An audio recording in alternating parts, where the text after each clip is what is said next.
Good morning, I'm Phoebe Murray, and you are watching Wisconsin 360, a daily live stream bringing you a look at developing stories in markets all across the state, plus a live check of your first alert forecast here in southern Wisconsin. Today is May 4th, Monday, May 4th. So here's a look at your top stories. Starting in Madison, we do have some breaking news that we want to get to. First, just into our newsroom, Madison police are investigating a shooting that happened early Sunday morning on the city's east side. Officers responded to an apartment building along the 200 block of Cottage Grove Road about 3:40 in the morning.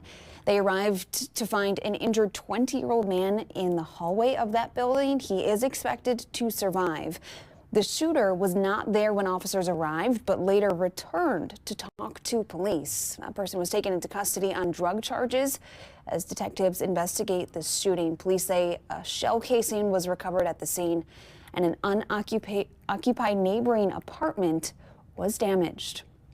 A former Portage police officer accused of child abuse is set to be in Columbia County Court today for a plea and sentencing hearing. Cameron Coronado is charged with child abuse and disorderly conduct. He was arrested last August. According to a criminal complaint, he allegedly shoved a pacifier down his infant son's mouth to force him to stop crying, causing a brain bleed. Portage police say Coronado was no longer employed by the department in August. Back in this past January, a judge found probable cause to move the case forward.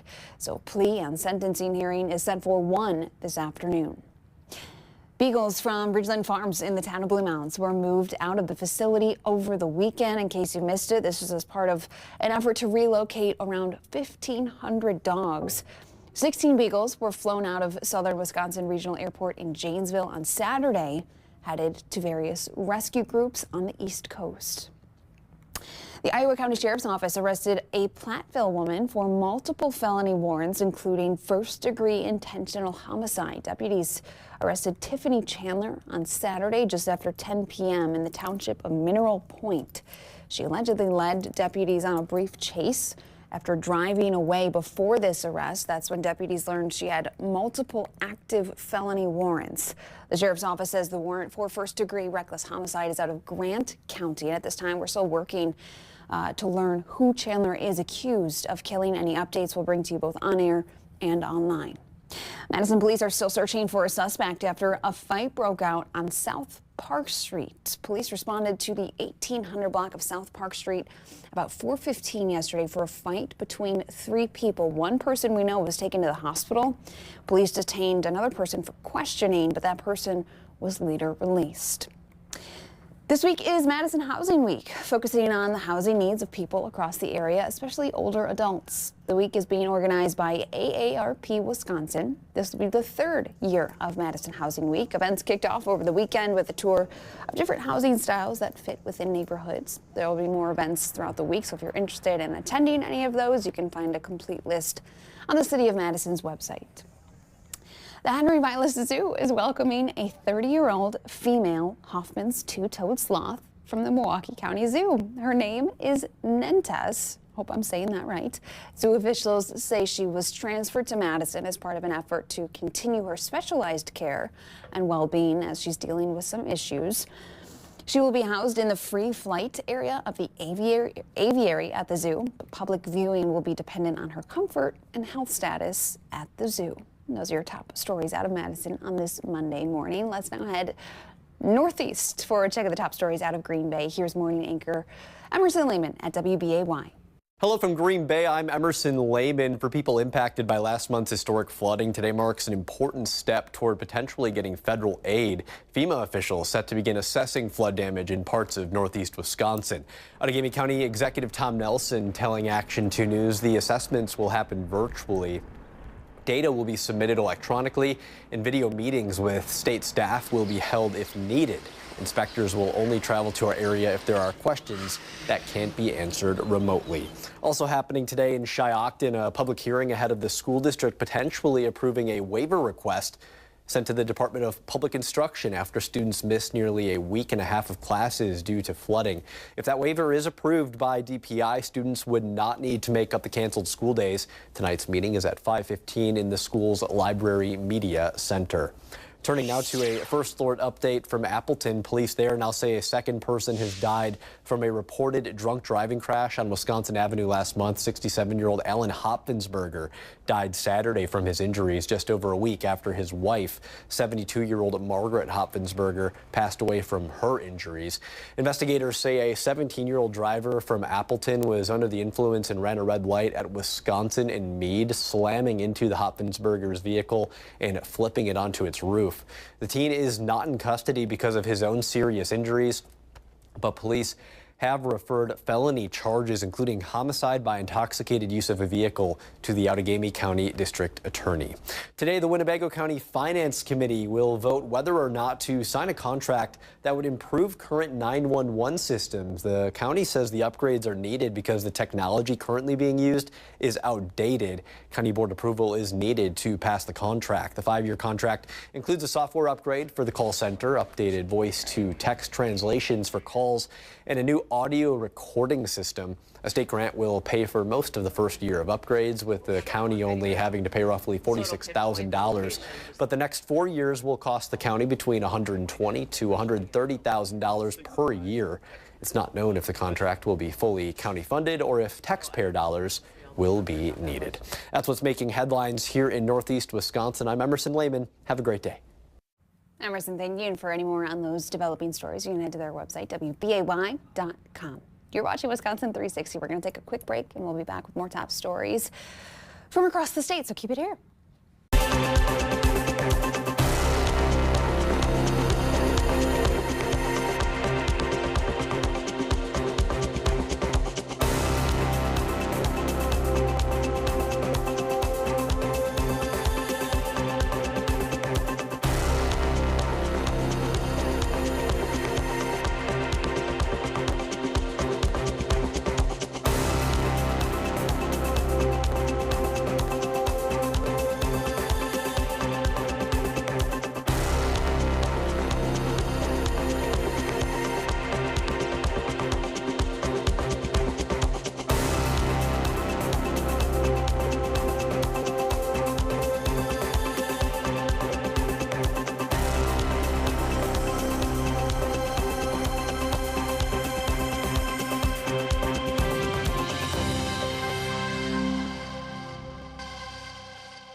Welcome back to Wisconsin 360. We've checked out the top stories from Madison and Green Bay, so let's now head to Western Wisconsin for today's top stories out of Eau Claire. I'm going to hand things over to reporter Kelsey Snitz.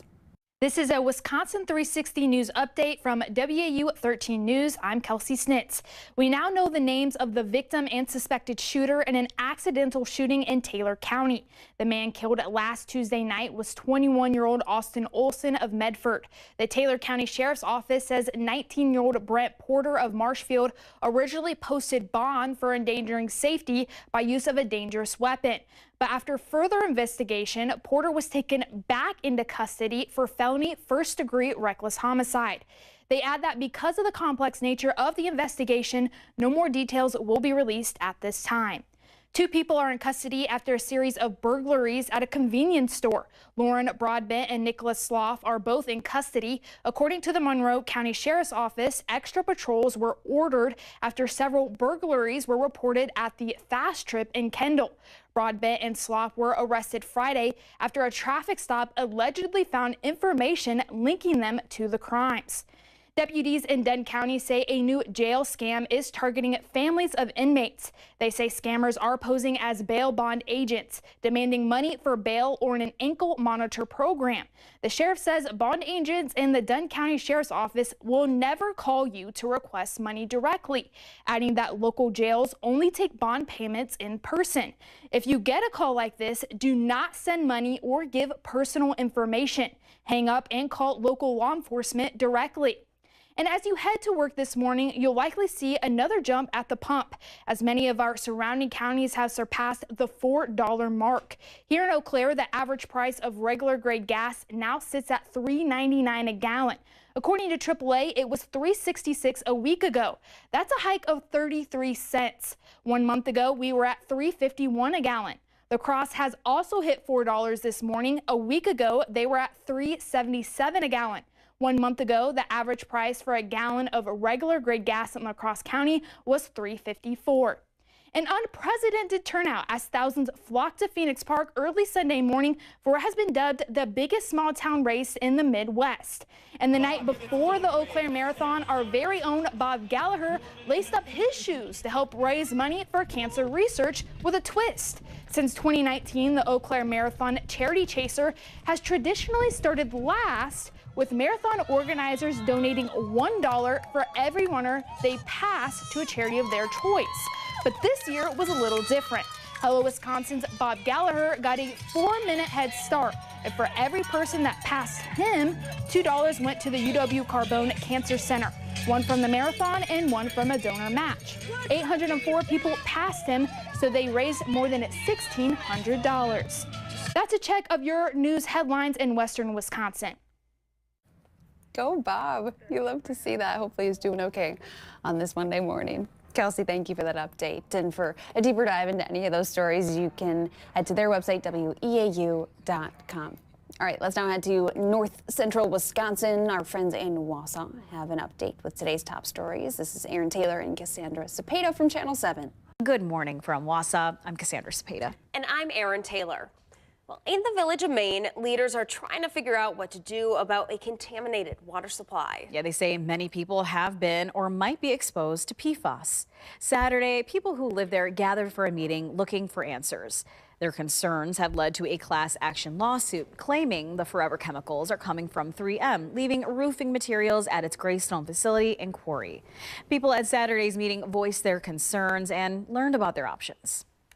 I guess I'm concerned. I really wasn't acutely aware of the direct impact that it could have. So at this point, I'm kind of interested in looking into seeing maybe if some past issues could have been linked to that. The lawsuit is still pending. If you live around the affected area, lawyers recommend you get your water tested and possibly ask a doctor for a blood test so you could be eligible for compensation. One person is dead after a 2-vehicle crash in the town of Buena Vista in Portage County. It happened Sunday morning before 10:30. The initial investigation found a pickup truck was driving on County Highway N. It didn't stop at a stop sign and hit a motorcycle on County Highway B. The motorcyclist died at the scene. They were 24 years old and from Almond.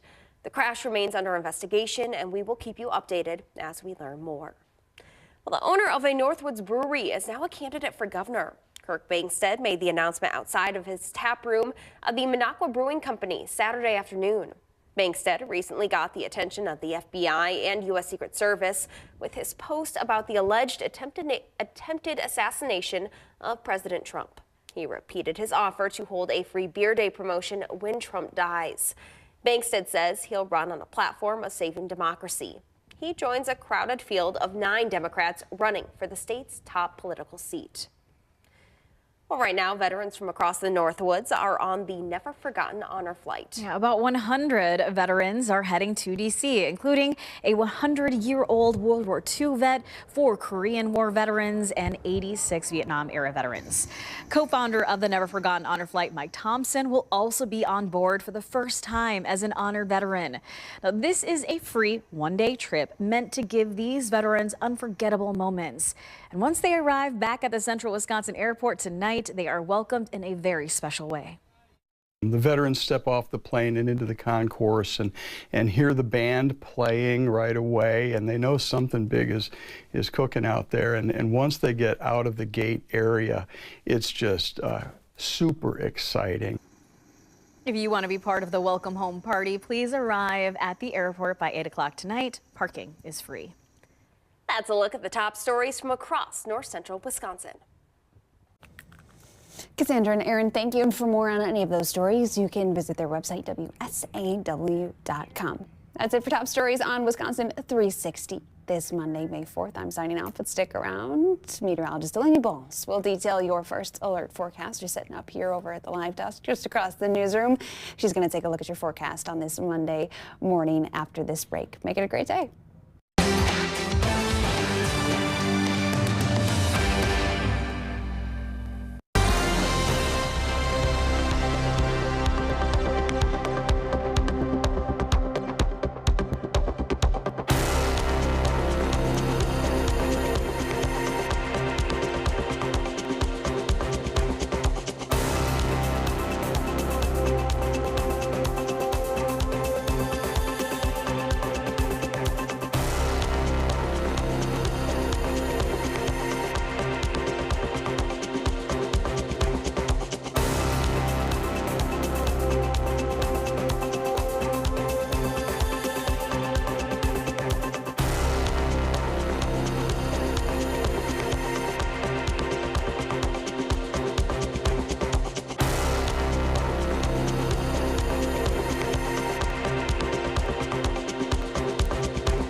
connected to you on all devices and wherever you stream. This is WMTV 15 News Plus. Well, happy Monday, everybody. It is meteorologist Delaney Bowles here at the station with your 15 Plus First Alert weather streaming show. It is now 9:17.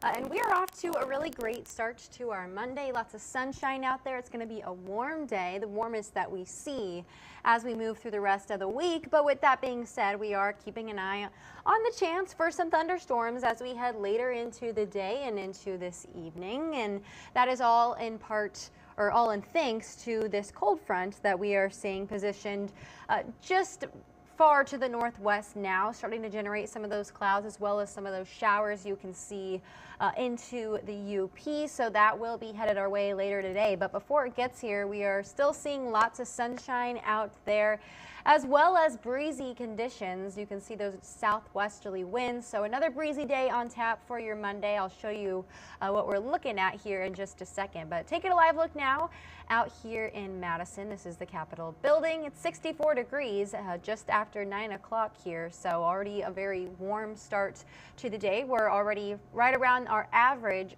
for the day, and we're going to continue to warm up as we head into this afternoon. Southwesterly winds are blowing in at 8 miles per hour. And as we take a look out of our UW camera, this is from all the different vantage points looking northwest, west, south, and southeast. You can see blue skies throughout the area. We are seeing that sunshine being reported all throughout southern Wisconsin. Most of us in the 60s. There are still a couple spots perhaps still in the 50s right now. The only one on the map at 59 degrees there in Beaver Dam. It is 63 down in Janesville, 67 in Lone Rock already, 64 in Platteville, 62 in Viroqua, 66 up in Montello. So a very mild start to our Monday. And here's a look at the winds right now.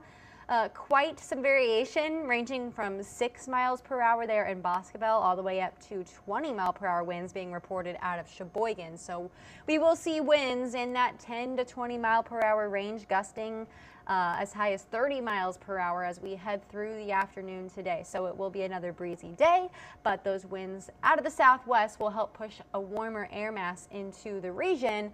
And with temperatures reaching the middle and upper 70s this afternoon and a cold front on the way, we are, of course, as I mentioned, looking at that chance. So this is for tomorrow. Give me 1 second. Looking at that chance for some stronger thunderstorms.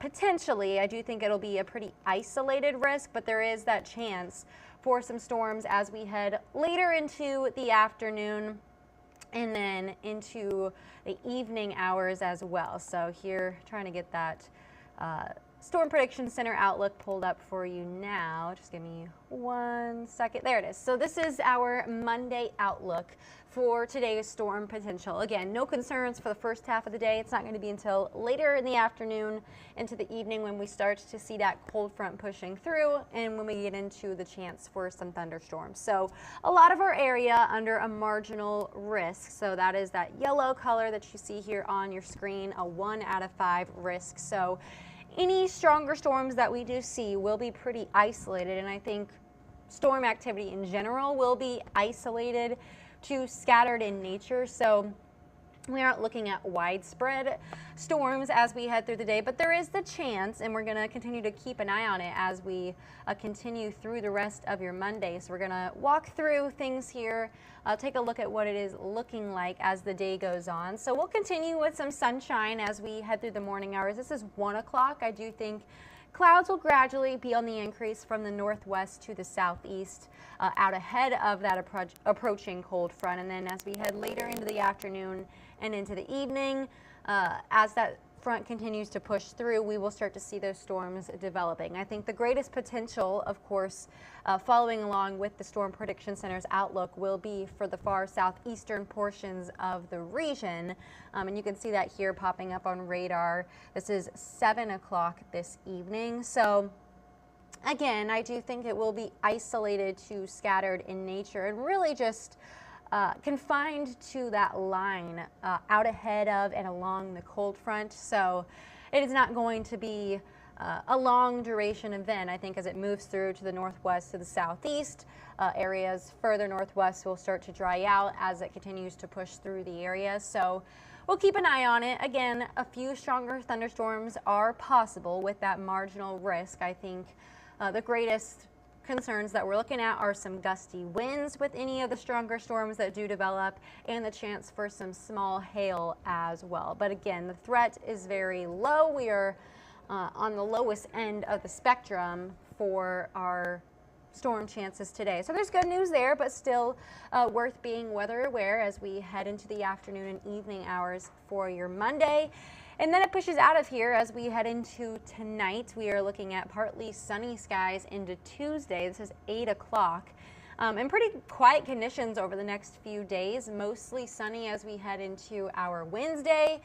But it is worth mentioning it is going to be a lot cooler than what we see today. Behind that cold front, winds will shift to become northwesterly, pushing in that drier but also cooler air mass under the influence of those northwesterly winds. So some rain chances later today with that front, but then we're looking pretty quiet before perhaps some more widespread chances as we head into Thursday. So today's highs in the middle and upper 70s with increasing clouds. Again, those southwesterly winds breezy at 10 to 20 miles per hour. 79 the high in Madison today. Again, our average is right around the mid 60s, so well above our average for your Monday. Lows tonight drop down into the low to mid 40s for the most part. Some spots further to the northwest, upper 30s, and that is a little bit of foreshadowing for what we can expect as we head through the rest of the week in terms of lows. You can see winds shifting to the northwest tonight. Those will be around 5 to 15 miles per hour with mostly cloudy skies. So from today to tomorrow, we drop from the upper 70s to the upper 50s, 57 degrees for the high on your Tuesday, and lows dropping down into the middle and upper 30s. So we will be also keeping an eye on the chance for some more frost headlines as we head through the next couple of nights before temperatures start to rebound again late week into the weekend. With highs pushing back into the 60s, getting closer to our average, which for the day today is 65. So we are very warm on this Monday, the high of 79, again 57 Tuesday, 55 on your Wednesday, 60 Thursday, 67 Friday, 65 on Saturday. So much more comfortable as we head toward the end of the week, as well as some pretty nice conditions. We'll keep an eye on Thursday for the chance for some showers, maybe some rumbles of thunder. But for now, we've highlighted your Monday today in red as we do have that low-end storm chance later in the day. So that is all we have for you for your 15-plus First Alert Weather streaming show. We will continue to keep you posted on those storm chances as we move through the day. You can, of course, catch us live on air at 11 a.m. And then Dukes will be in tonight to walk you through things as we get into that time frame where we could start to see some of those thunderstorms developing. But before then, hopefully you're able to get out and enjoy some sunshine and enjoy some of those warmer temperatures, as we will be feeling a lot like summer today on this May 4th. So thanks so much for joining. Have a great rest of your Monday.